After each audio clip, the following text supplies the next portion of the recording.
Oui, non, mais l'essentiel, la partie intéressante, si je puis dire, de ce qu'on a fait sur le capitalisme cognitif et puis sur le revenu social garanti, c'est Carlo qui l'a dit, c'est l'aspect théorique. Le reste, c'est de la cuisine qui permet de répondre à des argumentations critiques. Mais la cuisine, c'est important. Ah oui, et ça c'est la modestie classique des gens mariés. Bon, voilà. Donc je vais essayer. Je voudrais dire une chose aussi. On a publié en revue, ce qui veut dire, je l'ai transmis à George Collins, un article sur le rôle du système de protection sociale dans le développement du capitalisme industriel, puis dans la crise du Fordisme, et un peu des perspectives sur ce que pourrait être une nouvelle étape de la protection sociale dans une transition au capitalisme cognitif, donc dans une revue économique, ce qui veut dire qu'elle coûte horriblement cher et elle est disponible qu'en bibliothèque. Hein, c'est la revue European Journal of Economic and Social System. Voilà. On va la mettre. Alors en 2007, on tient compte des délais de rigueur et on va la mettre sur le net très rapidement là. Mais Georges, il ne l'a pas transmis. Où sur le net? Normalement, il y a comme une sorte de base de données à l'université qui s'appelle HAL. HAL, c'est le truc du CNRS. Ouais. Ok. Et sur cette base de données, on peut retrouver tous les articles qu'on va mettre en ligne. Ok. Mais sinon, sur le site du Matisse aussi, on peut trouver oui, pas mal de choses. Pas mal de choses. Ah, ça s'écrit pas. HAL, c'est H-A-2-L. C'est HAL. C'est Hall. Oui, mais ça dépend si on aime bien 2001 pour l'appeler HAL.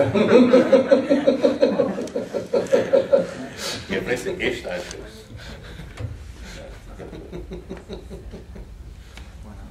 Oui, je voulais signaler ça. Donc, la deuxième partie, là, ce que je vais essayer de faire rapidement parce que c'est vrai qu'il faudrait avoir un intervenant derrière nous et puis un temps de débat.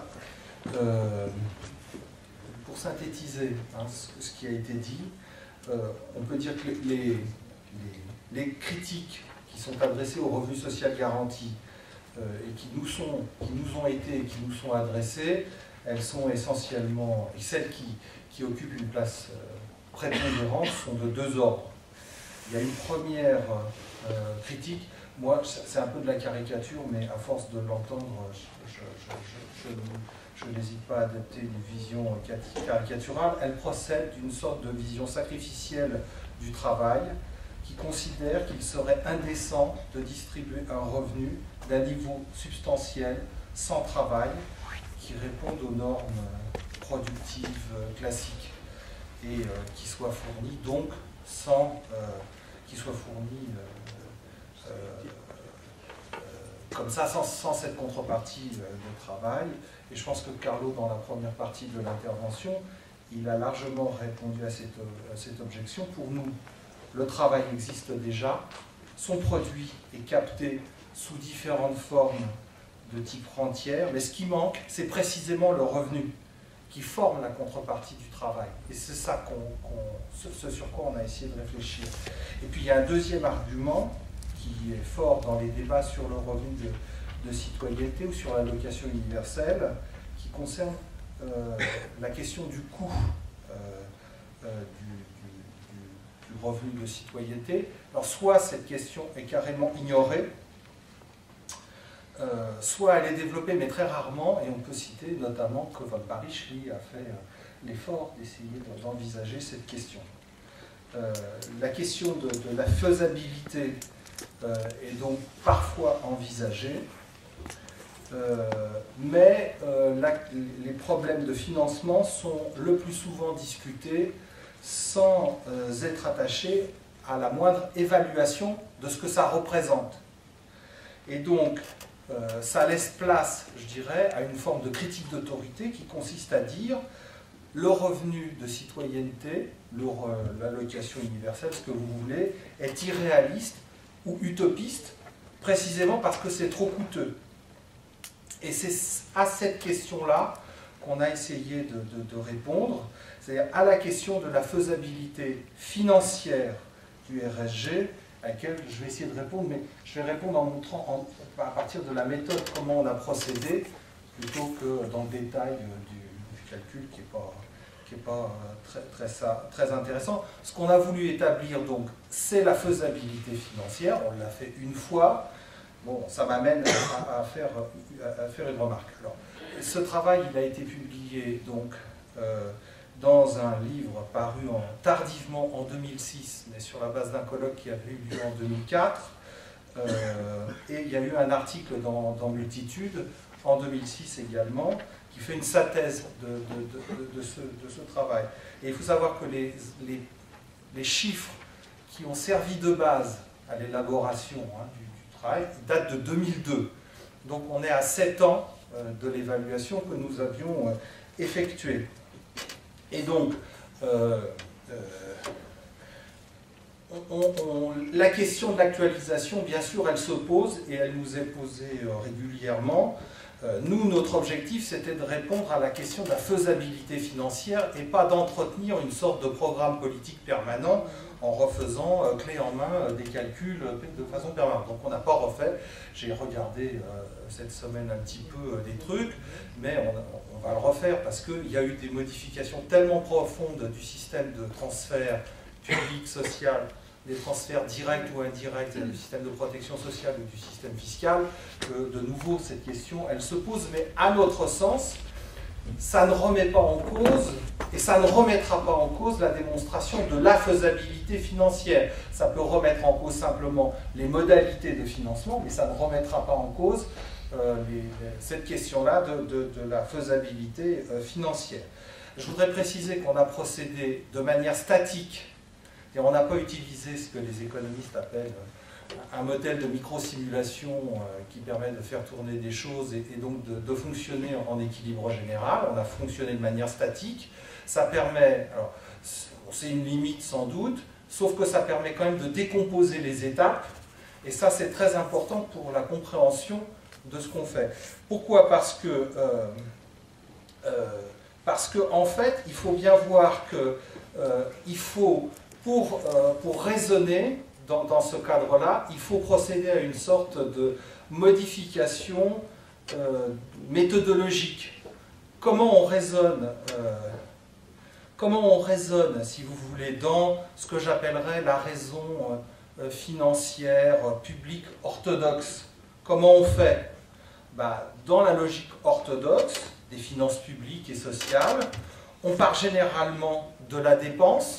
Donc on a un calibrage a priori d'un coût de la dépense, et puis on cherche quelles ressources on pourrait mettre en face, et puis évidemment souvent on ne trouve pas ce qu'il faut, donc on réajuste en retour la dépense, et donc on a un système de contraintes comme ça qui fait que généralement la mesure est ajustée d'ailleurs à la baisse, comme par exemple ce fut le cas pour la CMU. Le seuil d'éligibilité à la CMU est inférieur au seuil d'éligibilité au RMI. On a trouvé des justifications ad hoc assez tartes pour justifier ce truc, mais il n'empêche que le seuil d'éligibilité à la CMU est inférieur au RMI, qu'il n'y a pas d'autre explication que le fait qu'on était contraint par la ressource, et donc on a ajusté la dépense comme ça. Il faut dire que en général, c'est ce qui se passe dès lors qu'on adopte des mesures ciblées de protection sociale. Nous, on se situe bien évidemment dans un autre cadre. C'est-à-dire qu'il faut inverser la logique de raisonnement. Il faut partir de la ressource parce que la ressource existe. En d'autres termes, le produit dans le capitalisme, à l'ère du capitalisme cognitif, le travail cognitif existe déjà. Ce qui manque, c'est le revenu. Plus exactement, le produit du travail cognitif, il est capté. Comme on peut le voir, on va y revenir, la formidable envolée, à la fois des inégalités de revenus et aussi des revenus financiers, et plus généralement ce qu'on appelle la financiarisation de l'économie au cours de ces 30 dernières années. Il faut donc inverser la perspective, Ne pas partir de la dépense, mais partir de la ressource pour s'interroger sur les caractéristiques, le niveau et le mode de financement du revenu social garanti que nous tenons à qualifier de revenu social garanti parce que revenu primaire et pas revenu de redistribution.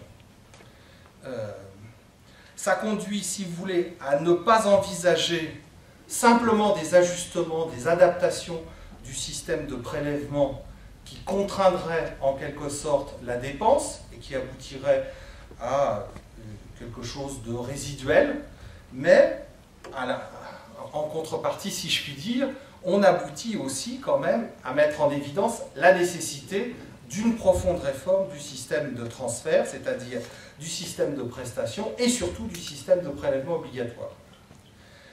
Donc je vais essayer de décomposer rapidement, ça donne les hypothèses avec lesquelles on a raisonné. Quelles sont les caractéristiques du revenu social garanti sur lesquelles on a raisonné? Vous allez voir, on a fait comme tout bon économiste qui se respecte, on a fait des hypothèses ad hoc. Bon, nous on le dit, nos collègues ne le disent pas toujours, hein, mais bon, voilà, il vaut mieux les expliciter, me semble-t-il. Et puis ensuite, j'essaierai de décomposer comment on a raisonné pour le financement. Alors, comment on a procédé pour les caractéristiques du revenu social garanti et donc comment on a estimé le coût du revenu social garanti? On a d'abord procédé à partir d'hypothèses sur les bénéficiaires, sur le montant de la prestation, sur le montant net de la prestation, et ensuite donc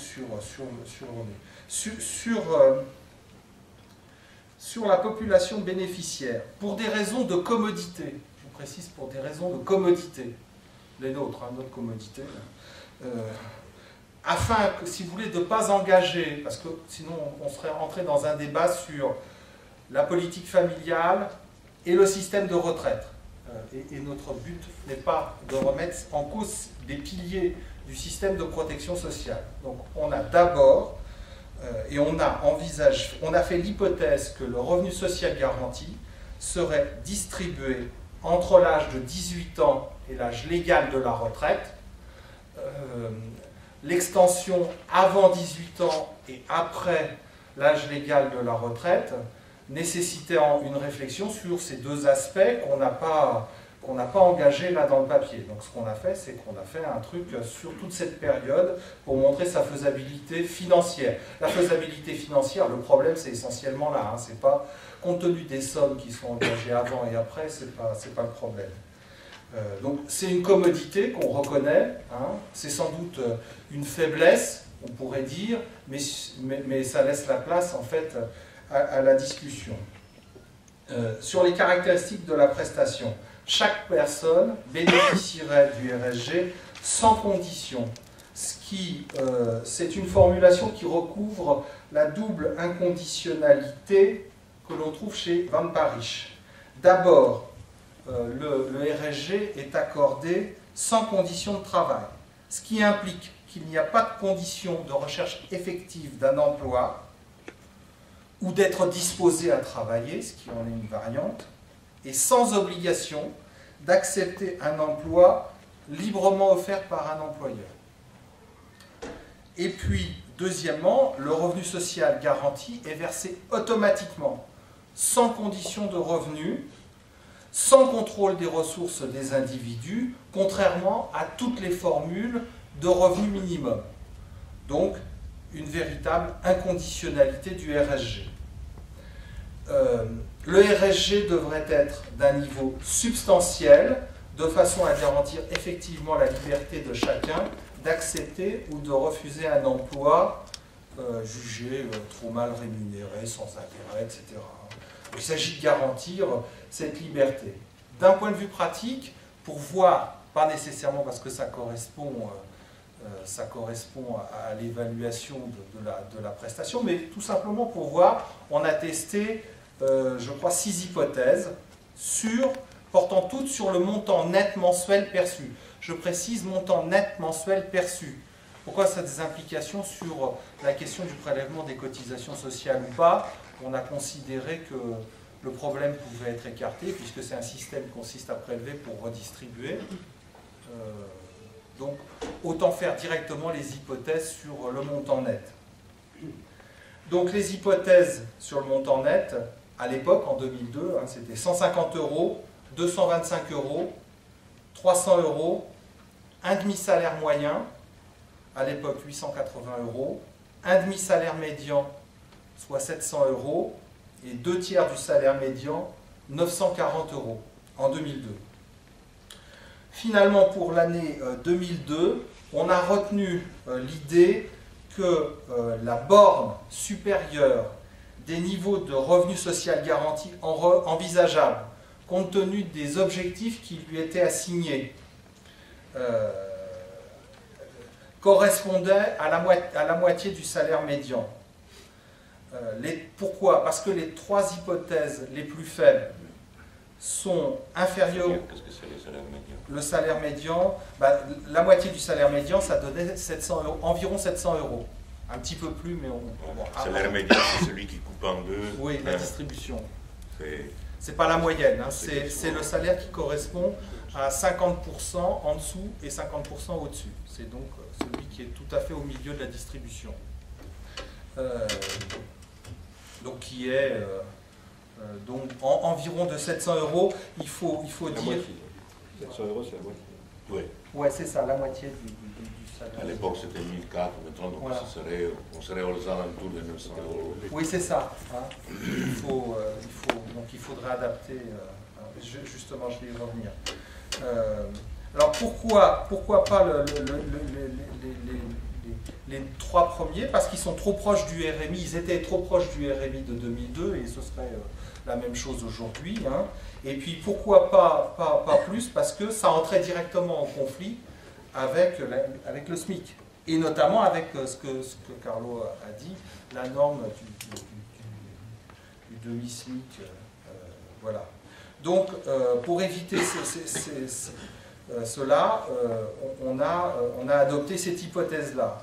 Mais si on devait procéder à un nouveau chiffrage, ce qu'on va faire, il est très probable que ça aboutirait à une réévaluation du montant net perçu qui se situerait sans doute entre 800 et 900 €, voire au-dessus de 900 €, pour tenir compte de la dégradation tout à fait impressionnante du système de protection sociale et du système de prélèvement qui s'est produit depuis 7 ans. Donc, avec ces chiffres-là, on a procédé à une estimation du coût de la mesure, donc en retenant les effectifs démographiques, hein, et donc pour un revenu net mensuel d'environ 700 € par mois, le coût annuel s'élèverait à environ 285 milliards d'euros. Vous voyez, quand on annonce cela, on donne immédiatement de l'eau, on conforte en quelque sorte l'argument d'autorité qui consiste à dire, puisque ce coût est extrêmement élevé, puisqu'il représente plus que les dépenses du régime général de sécurité sociale. Vous voyez, on est dans des proportions tout à fait impressionnantes, c'est-à-dire environ la moitié du total des dépenses de protection sociale au sens de la comptabilité nationale. C'est une charge insupportable pour les finances publiques et sociales, et par conséquent, on peut s'arrêter là, hein, puisque c'est tout à fait irréaliste. Nous, on a essayé d'aller au-delà de l'évidence pour voir si, au contraire, on ne peut pas arriver à un financement.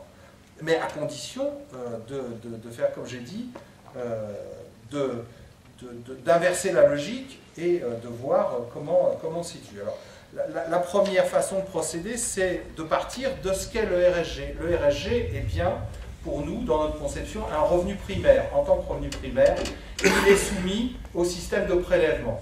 Il y a donc ce que l'on appelle, à introduire immédiatement, un autofinancement du revenu social garanti. Alors, par autofinancement, il faut entendre deux dimensions. D'une part, que le RSG est bien soumis au système fiscal, je vais préciser ce que ça veut dire, et d'autre part, que sa mise en place rend caduque un certain nombre de prestations qui peuvent être réemployés, enfin le montant financier peut être réemployé. Ça c'est relativement marginal, mais ça existe. Donc je vais quelques précisions sur ces deux points. En tant que revenu primaire, le RSG doit être soumis aux différents prélèvements fiscaux sur les revenus des ménages, en particulier l'impôt sur le revenu des personnes physiques, la contribution sociale généralisée qui aujourd'hui rapporte plus que l'impôt sur le revenu des personnes physiques, nettement plus, et puis enfin la contribution au remboursement de la dette sociale, plus un certain nombre de prélèvements.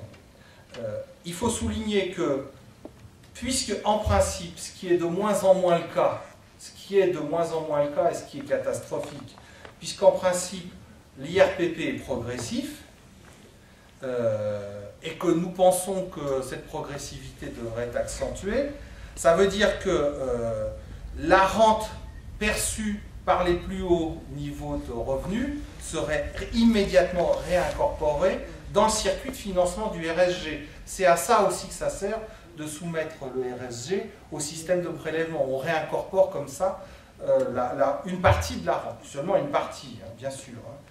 Hein. Et puis, bien sûr que le RSG serait utilisé à des fonctions de consommation, à différentes fonctions, et donc il faut aussi prendre en compte la TVA, les impôts sur la consommation, ces différentes choses, dans l'autofinancement.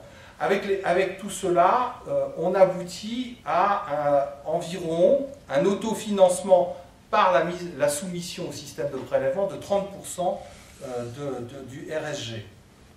Si on y ajoute la disparition d'un certain nombre de minima sociaux ou d'allocations, alors on pense principalement, bon, en 2002 c'était le RMI, mais aujourd'hui RMI, RSA, la SS, la prime pour l'emploi.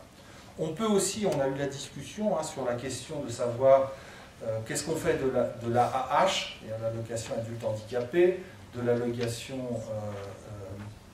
l'API.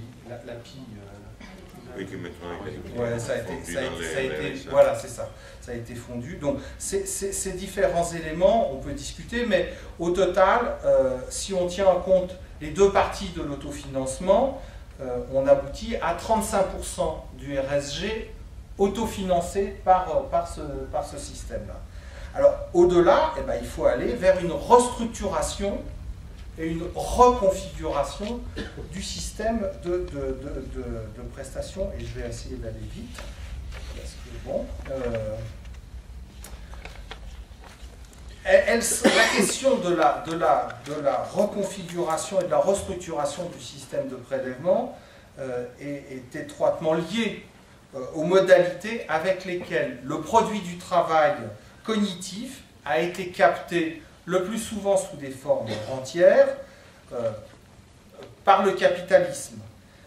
C'est d'ailleurs, je pense que c'est un des grands chantiers du travail à venir, hein, puisqu'on voit bien que dans la crise aujourd'hui, la question de la distribution du revenu, de la répartition du revenu et de la redistribution du revenu, je raisonne en tant qu'économiste, est une question essentielle. Hein, c'est une des dimensions, en tout cas, essentielles de la crise que l'on travaille. Et la captation en tout cas, la captation du travail cognitif, c'est durant les 30 dernières années, effectuée sans doute par 3 voies, et il faudrait compléter et discuter là-dessus. D'abord, le formidable creusement des inégalités de revenus et de patrimoine. Creusement des inégalités de revenus et de patrimoine qui ne touche pas que, je vais y revenir, hein, le bas de l'éventail des revenus, mais qui touche aussi une élévation de la part de revenus perçue par le 1% de revenus les plus élevés. Ça, c'est le premier aspect. Le second aspect que l'on voit et que l'on a tendance à traiter essentiellement aujourd'hui dans la question de la crise, mais qui pour nous n'est vraiment qu'un aspect du problème, c'est le gonflement de la sphère financière. Et puis une chose dont on ne parle pas ou peu, c'est la transformation du système de transfert public et social, c'est-à-dire la transformation du système de protection sociale et du système de prélèvement, qui a joué un rôle tout à fait important dans en quelque sorte, la captation du produit du travail cognitif. On ne dira jamais assez, par exemple, l'importance que joue la titrisation de la dette publique dans le développement de la sphère financière. En quelque sorte, le rôle de la dette, on nous raconte beaucoup de choses sur la dette, mais en tout cas, on parle peu du rôle de la dette publique dans le développement de la sphère financière et donc dans ses différentes dimensions. Donc ça conditionne en quelque sorte les propositions qu'on avait formulées. Excusez-moi. Donc, les propositions, elles sont les suivantes. C'est d'abord de revenir sur les allègements de charges que l'on a constatés depuis, disons, une trentaine d'années. J'ai regardé là, par exemple, si au plan macroéconomique, on utilisait le même taux d'imposition de l'impôt sur le revenu de 1985. Aujourd'hui, on doublerait le produit de l'impôt sur le revenu. Tout simplement, ou quasiment. Et à l'époque, le taux d'imposition de l'impôt sur le revenu français était l'un des plus faibles de l'OCDE. Hein, on oublie souvent de dire ce genre de choses. Donc, si on revenait sur tous les allègements qui ont été effectués, eh ben on pourrait effectivement doubler et obtenir une source. Donc, revenir sur les allègements de fiscalité et de charges auxquels on a assisté depuis 30 ans, réformer la fiscalité du capital et en particulier la fiscalité sur les flux financiers, revoir la fiscalité du patrimoine. Je passe à grands traits, je vais très vite. Et puis, une dernière étape consiste à ouvrir sur de nouvelles sources de financement qui sont d'abord la taxation des mouvements de capitaux, une taxe Tobin, une taxe Keynes. Hein, Tobin s'était basé sur une des propositions de Keynes dans la théorie générale, donc une taxe Keynes, et puis de manière générale une taxation des flux financiers. On pourrait même, effectivement la discussion était ouverte par Van Parrish, elle est tout à fait intéressante, voir comment des formes de taxation environnementale pourraient être intégrées dans cette logique. Quoi qu'il en soit, le chiffrage que l'on obtient à l'issue de ces différentes itérations, si vous voulez, nous permet de montrer qu'on arrive à un financement qui correspond grosso modo aux 2/3 de la mesure, mais bien sûr on n'a pas procédé on est hors bouclage macroéconomique. Si on inclut le bouclage macroéconomique, on obtient le financement de la mesure. Donc ce qui nous amène à dire que avec un raisonnement statique, hors bouclage macroéconomique, on finance déjà les 2/3. Avec le bouclage macroéconomique, on finance l'intégralité de la mesure. Mais, donc, l'objection de la faisabilité financière du RSG est levée, mais bien évidemment, la véritable question de la faisabilité, ce n'est pas la question de la faisabilité financière, c'est comment, par quelles étapes de transition, on passe au RSG. Ça ne peut bien évidemment pas être une mesure adoptée de but en blanc du jour au lendemain. Il faut évidemment passer par un ensemble de transitions, et ça c'est un sujet tout à fait intéressant. J'ai essayé de faire vite parce que je retourne. Merci beaucoup. Je vous propose qu'on enchaîne tout de suite. Je suis désolé parce qu'il fait un peu chaud, voilà. Mais qu'on enchaîne tout de suite avec Franck.